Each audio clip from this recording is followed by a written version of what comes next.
Assalamualaikum warahmatullahi wabarakatuh. Perkenalkan, nama saya Safira Medina Hidayat dari Program Studi Pendidikan Bahasa dan Sastra Indonesia semester 4. Di sini saya akan menyampaikan materi mengenai sastra bandingan yang berjudul Feminisme, novel seperti Dendam, Rindu Harus Dibayar Tuntas karya Eka Kurniawan dengan film seperti Dendam, Rindu Harus Dibayar Tuntas karya Edwin.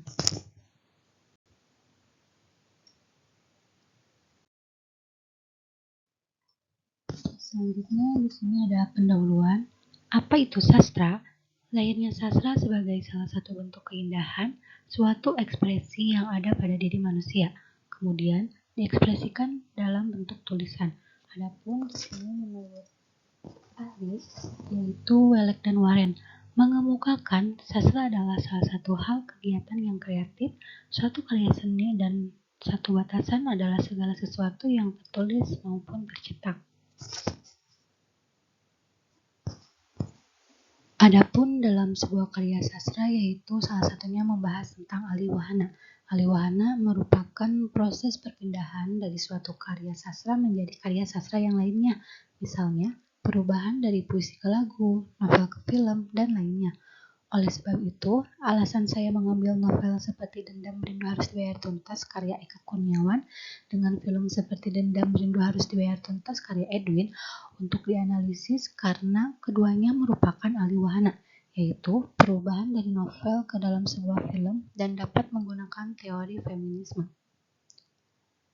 Berbicara tentang feminisme merupakan suatu kesadaran akan penindasan dan eksploitasi terhadap kaum perempuan yang terjadi baik di dalam keluarga, di tempat kerja, maupun di masyarakat. Dan bahwa laki-laki maupun perempuan bertindak secara sadar untuk mengubah suatu keadaan secara verbal.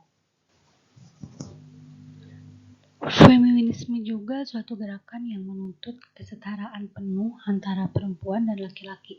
Definisi feminisme itu sendiri dapat berubah berdasarkan realitas sejarah dan budaya yang berdasarkan tingkat keunggulan konsep atau pandangan, persepsi, dan perilaku feminis.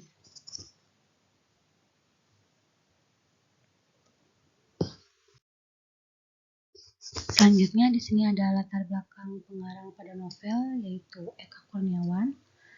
Eka Kurniawan merupakan salah satu sastrawan Indonesia yang jeli dalam mengamati fenomena-fenomena mengenai sosial budaya. Kehidupan masyarakat yang rumit dan kompleks ia tuangkan ke dalam tulisan dengan menggunakan bahasa yang sederhana, tetapi mudah untuk disimak para pembacanya. Selanjutnya di sini ada latar belakang pengalaman dari filmnya itu sendiri, yaitu Edwin. Edwin ialah sutradara yang berasal dari Surabaya. Beliau lebih sering menyutradarai film pendek, dan film pendek beliau sering ditampilkan di festival film mancanegara. Ia pindah ke Jakarta dari Surabaya untuk belajar di Institut Kesenian Jakarta. Pria kelahiran Surabaya ini pernah menjadi asisten sutradara Riri Riza saat sedang membuat film berjudul Gi. Karya-karya sutradara asal Surabaya ini kerap ditampilkan di festival-festival film mancanegara. Baik, selanjutnya di sini ada sinopsis novel seperti Dendam, Rindu Harus Dibayar Tuntas. Novel ini mengungkap beberapa isu yang sensitif seperti kekerasan seksual, toksik maskulinitas, dan penyelewengan kekuasaan. Banyaknya para penulis sastra Indonesia yang memberi pujian atas lahirnya novel ini. Salah satunya ialah Anton Kurnia. Ia menyampaikan bahwa novel ini ditulis dengan semangat bermain-main yang cerdik dan juga lihai. Dalam novel ini tergambar beberapa karakter dari para tokohnya. Adapun perjuangan perempuan yang diawali oleh tokoh Iteng dalam novel tersebut yang dapat digali melalui teori feminis. Setidaknya ada dua hal yang dapat diperiksa. Pertama-tama melalui intrinsik dan konflik yang terkandung pada novel. Terungkap bentuk perjuangan hak-hak perempuan yang sangat sensitif bagi perempuan. Kedua, ekspresi perjuangan hak perempuan merupakan perlawanan dan pembelaan. Selanjutnya di sini ada sinopsis dalam filmnya. Film ini menceritakan kisah cinta yang berlatarkan dunia yang sangat mengerikan. Ada beberapa konflik dalam film ini, salah satunya tentang feminisme. Selain akting Ajo Kawir, ada salah satu pahlawan desa yang tidak sesuai dengan harapannya sebagai laki-laki di dunia laki-laki, yaitu Budi Baik, ditokohkan oleh Reza Rahadian dan beberapa tokoh lelaki lainnya. Begitupun dengan karakter Iteng sebagai salah satu tokoh perempuan yang berhasil mengimbanginya dalam beraksi. Dia memiliki begitu banyak keberanian sehingga dia bahkan tidak takut untuk bertarung dengan seorang pria. Di balik sifat berani Iteng tersimpan trauma masa kecil yang pasti terus akan diingat semua hidupnya. Dia juga berlatih untuk menjadi wanita yang lebih kuat dari pria yang berada di sekitarnya. Adapun isu utama yang diangkat pada film seperti Dendam Rindu Harus Dibayar Tuntas itu yaitu gender dan seksualitas. Salah satu film Ali Wahana dari novel yang ditulis oleh Eka Kurniawan dengan judul yang sama. Karakter dari tokohnya seperti Ajo Kawir, Iteng, dan Nona Merah yang dimana dari masing-masing mereka berperan dengan isu gender dan seksualitasnya. Tokoh Ajo Kawir yang mengalami gangguan kesehatan dan membuat seorang pria tidak mampu mendapatkan atau mempertahankan ereksi setelah melihat 2 orang TNI memerkosa seorang perempuan gila saat dia masih kecil di sebuah rumah kosong. Semenjak kejadian itu, impotensinya membuat banyak permasalahan dalam hidupnya dan membangkitkan dirinya untuk menjadi orang yang identik dengan kekerasan. Tokoh Iteng mengalami pelecehan seksual yang dimana kejadian tersebut terjadi saat ia umur 11 tahun dan dilakukan oleh seorang guru SD. Kemudian, pernikahannya dengan Ajo Kawir menyisakan gairah seksual yang tidak dapat terpenuhi. Sementara, tokoh Rona Merah ialah hantu yang ingin balas dendam atas otoritas aparat negara dan pemerkosaan yang dilakukan oleh TNI kepadanya. Namun, dalam film ini ketiga tokoh tersebut digerakkan oleh kemaluan mereka masing-masing yang banyak mengatur kehidupan serta jalan hidup yang diambil mereka. Selanjutnya di sini ada analisis perbandingan novel seperti Dendam Rindu Harus Dibayar Tuntas karya Eka Kurniawan dengan film seperti Dendam Rindu Harus Dibayar Tuntas karya Edwin. Yang pertama di sini ada tema. Pada novel ini memiliki tema yang sama tetapi cukup sensitif, yaitu menceritakan tentang kekerasan seksual dan kesetaraan gender hingga problem yang terjadi dalam rumah tangga.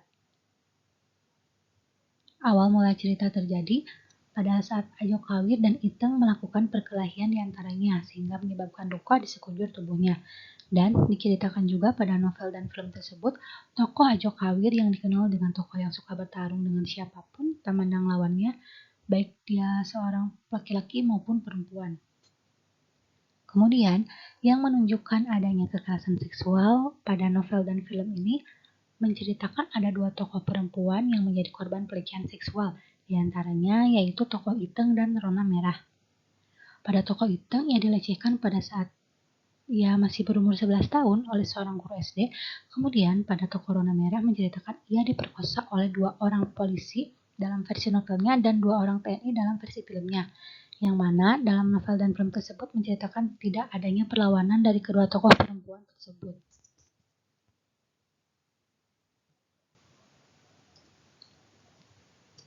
Selanjutnya ada tokoh dan penokohan. Tokoh Ajo Kawir di sini wataknya keras, tanggung jawab, lembut, penyayang, pemaaf, skeptis, teguh pendirian, dan juga peduli. Selanjutnya tokoh Iteng, ia memiliki watak yang penyayang dan mempunyai sifat pendendam. Adapun di sini tokoh Rona Merah memiliki watak yang pendendam. Adapun di sini juga tokoh si Tokok dan si Tokek, yaitu teman Ajo Kawir yang mempunyai watak setia kawan.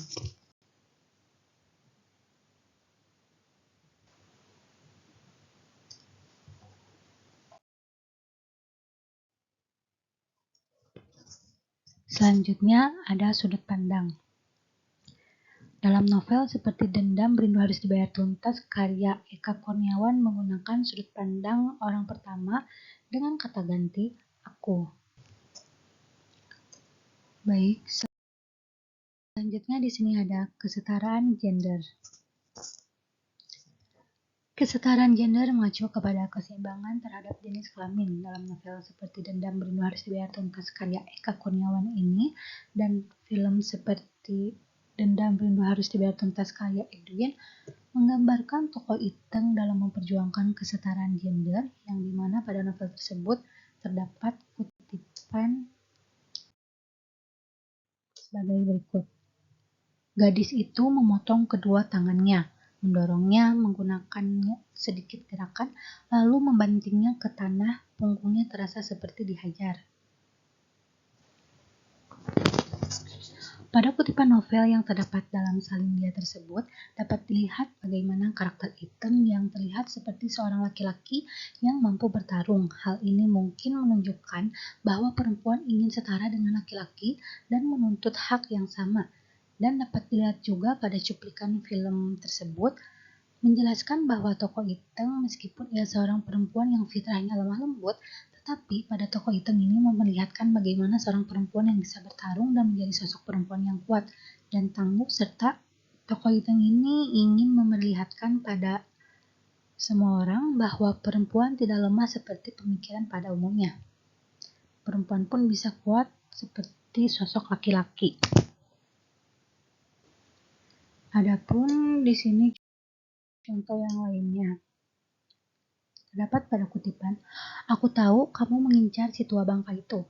Aku sudah memerhatikanmu," kata si gadis. "Sebelum kamu bisa menyentuhnya, lewati dulu mayatku." Kurniawan 2017 halaman 49. Pada kutipan novel yang terdapat dalam salin dia tersebut, dapat dilihat bahwa tokoh Iteng yaitu sosok perempuan yang pemberani dan bernyali besar. Sama umumnya seperti kaum laki-laki, perempuan pun tidak seramah yang dibayangkan. Pada kalimat tersebut juga, tokoh Iteng memberikan sebuah perlawanan kepada tokoh Ajo Kawir. Adapun cuplikan pada versi film yang memperlihatkan adegan tersebut, pada cuplikan di atas pada cuplikan di salin dia tersebut, tokoh Iteng dengan lantangnya menanyakan maksud dan tujuan Ajo Kawir datang kemari. Sesudah menanyakan hal tersebut, disitulah awal mula tokoh Iteng menyerang Ajo Kawir terlebih dahulu dan terjadilah perkelahian di antara keduanya. Nah, dari beberapa kutipan dan cuplikan film yang telah saya lihatkan pada salin dia sebelum-sebelumnya, dapat dilihat terdapat adanya kesetaraan gender. Pada zaman sekarang, kesetaraan gender itu sudah lumrah, perempuan dan laki-laki sama saja, tidak ada yang membedakannya. Selanjutnya di sini ada eksploitasi perempuan. Eksploitasi perempuan ialah suatu tindakan yang memanfaatkan kaum perempuan yang bertujuan untuk mendapatkan keuntungan bagi suatu kelompok. Eksploitasi perempuan mengarah pada segala bentuk tindakan mengeksploitasi atau memanfaatkan perempuan secara tidak adil dan tidak etis oleh satu pihak, baik dalam bentuk ekonomi, sosial, maupun politik. Nah, adapun beberapa bentuk eksploitasi perempuan yang sering terjadi diantaranya ialah perdagangan manusia, pelecehan seksual, kekerasan rumah tangga, pemaksaan kerja, dan diskriminasi gender. Eksploitasi perempuan biasanya sering terjadi karena adanya ketidakadilan dan ketimpangan kekuasaan antara laki-laki dan wanita, serta minimnya perlindungan dan penegakan hukum yang memadai bagi wanita.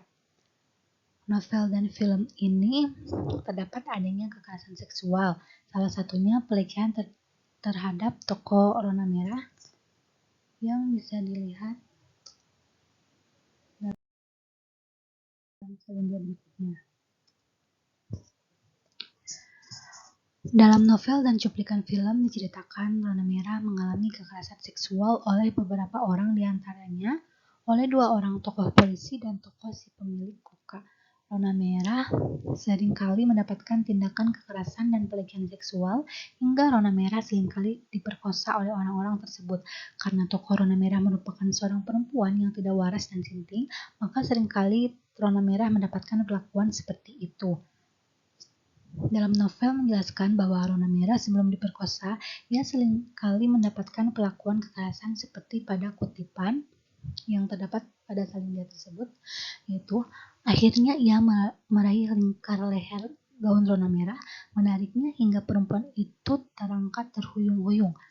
Rona Merah diseret ke kamar mandi dan didorong ke dalam, sehingga Rona Merah menabrak dinding sebelum ia terjatuh tepat di bawah keran. Kurniawan 17, 2 halaman 22. Adapun di sini cuplikan pada filmnya. Berdasarkan kutipan dan cuplikan pada Salindia tersebut, dapat dilihat bahwa tokoh Rona Merah mendapatkan kekerasan pada saat 2 orang polisi, si pemilik luka dan si perokok kretek datang ke rumahnya. Tetapi dalam versi filmnya 2 orang polisi itu adalah tentara, serta tidak adanya tokoh si pemilik luka dan si perokok kretek.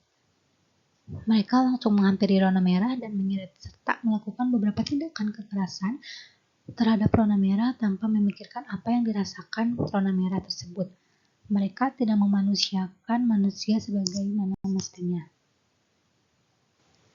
Adapun pada kutipan dan film selanjutnya,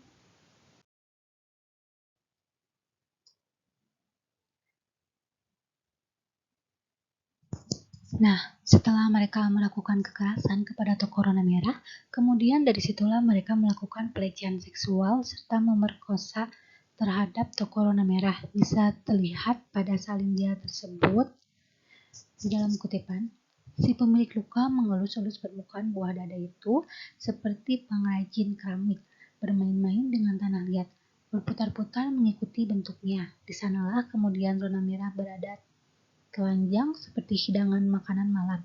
Ia meringkuk dengan kedua kaki dilipat, tapi si pemilik luka membuka kembali kedua kakinya.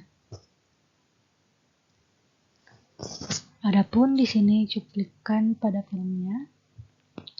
Jadi, bisa dilihat dalam kutipan novel dan cuplikan pada Salindia tersebut, dapat terlihat bagaimana adanya tindakan pemerkosaan terhadap tokoh Rona Merah. Bisa dilihat juga pada versi film ada 2 tokoh yang mana kalau di film disebutkan 2 orang tersebut ialah seorang tentara. Mereka memperkosa secara paksa tokoh Rona Merah dan sangat brutal. Mereka melakukan tindakan pemerkosaan ini tidak hanya 1 atau 2 kali, tetapi pernah dilakukan berkali-kali. Ketika mereka merasa capek, maka mereka akan melakukan pemerkosaan terhadap tokoh Rona Merah sampai mereka merasa puas.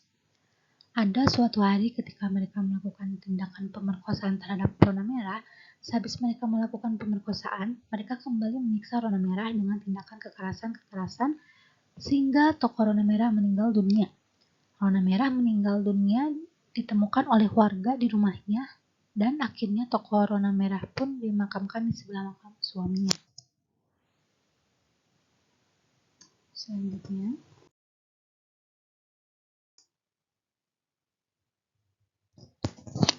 selain tokoh Rona Merah yang mendapat kekerasan seksual, ada pun tokoh lain yaitu tokoh perempuan Iteng.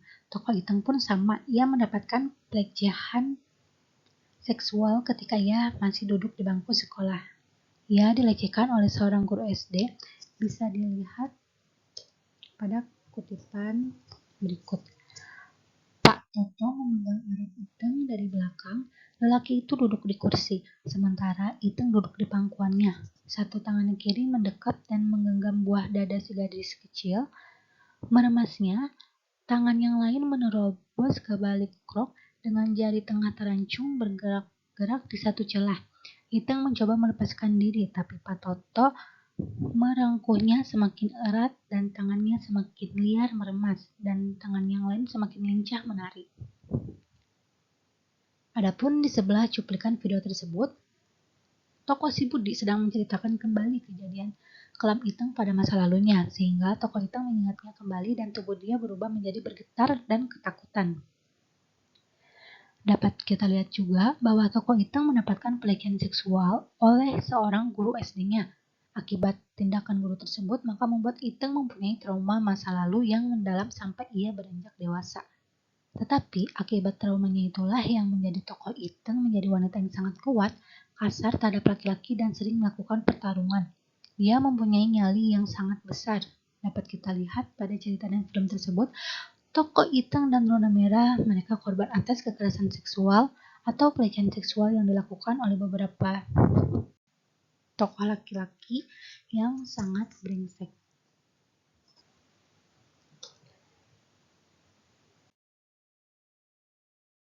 Nah, di sini yang terakhir ada kesimpulan. Novel seperti Dendam, Rindu Harus Dibayar Tuntas karya Eka Kurniawan dengan film seperti Dendam, Rindu Harus Dibayar Tuntas karya Edwin memiliki beberapa kesamaan di antara keduanya. Tetapi dalam film yang diadaptasi dalam novel ini, adanya beberapa bagian yang tidak ditampilkan pada cuplikan film tersebut. Dari tokoh dan penokohan semua sama baik, dan versi novelnya maupun versi film. Seperti Dendam, Rindu Harus Dibayar Tuntas merupakan film yang diadaptasi dari novel yang menggambarkan banyaknya isu gender dan seksualitas yang kerap terjadi di Indonesia pada era 80-an hingga saat ini. Konstruksi di maskulinitas dan feminitas di Indonesia banyak ditunjukkan dalam novel dan film ini, diantaranya melalui 3 tokoh utama dalam film, yaitu tokoh Hajo Kawir, tokoh Liteng, dan tokoh Rona Merah. Mungkin sekian pemaparan materi yang dapat saya sampaikan. Wassalamualaikum warahmatullahi wabarakatuh.